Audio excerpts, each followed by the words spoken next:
Bonjour Nicolas, bonjour à toutes et à tous, et Chodesh Tov ou Mevorach, en ce jour de Rosh Chodesh de Némoïni. En fait, nous ne sommes pas vraiment au début du mois qui arrive, mais à la fin du mois de Nissan. Nous sommes aujourd'hui le 30 Nissan, et toujours le lendemain du 29 d'un mois, on a Rosh Chodesh, même si c'est encore la fin du mois qui s'écoule, avant d'arriver au mois qui arrive. Donc ce soir, le premier Iyar. Nous sommes aujourd'hui le 15e jour du Homer, et c'est aujourd'hui l'Eloula d'un très grand maître qui est Rabbi Yaakov Berav. Rabbi Yaakov Berav est né à Tolède en 1474. 1474, ça veut dire qu'il avait 18 ans au moment de l'expulsion des Juifs d'Espagne. Il va partir à Fès, puis en 1493, on le voit à Tlemcen, qui était une grande ville, avec une grande effervescence de vie juive à Tlemcen.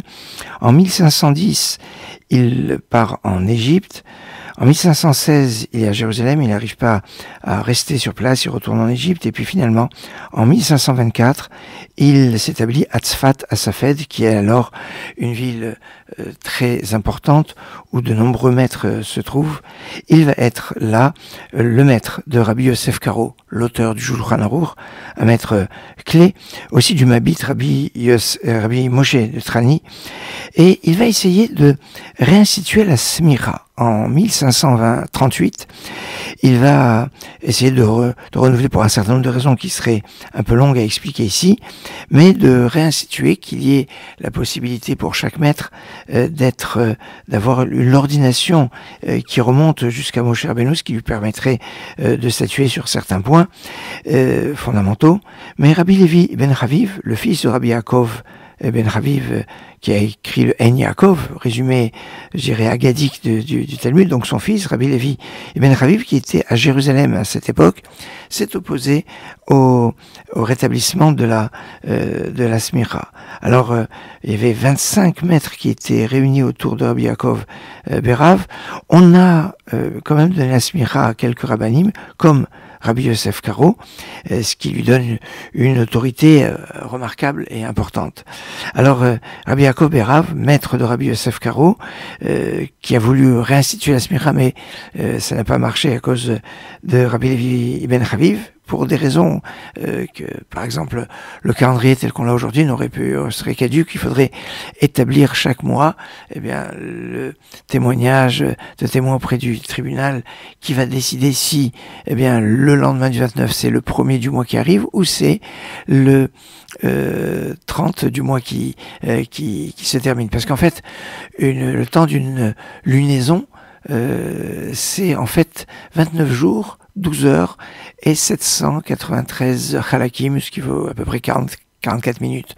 Donc, 29 jours et 12 heures, ça veut dire que une fois sur deux, on a 30 jours dans un mois, et une fois sur deux, on a 29 jours dans le mois qui s'écoule. En général, il s'alterne. Un mois 30 jours, c'est le mois de Nissan. Un mois 29 jours sera le mois d'Iyar.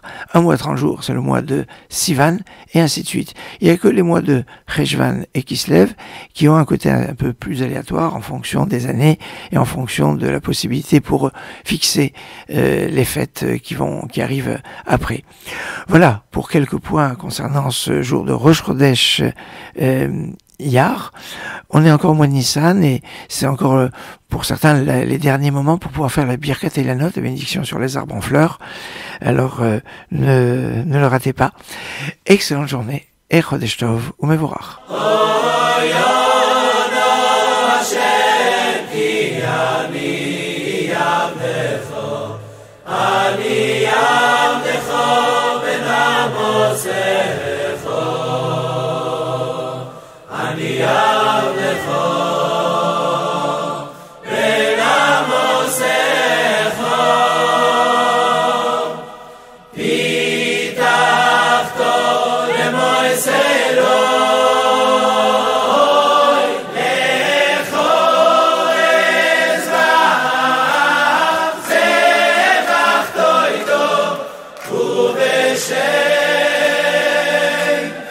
Ubeshem Hashem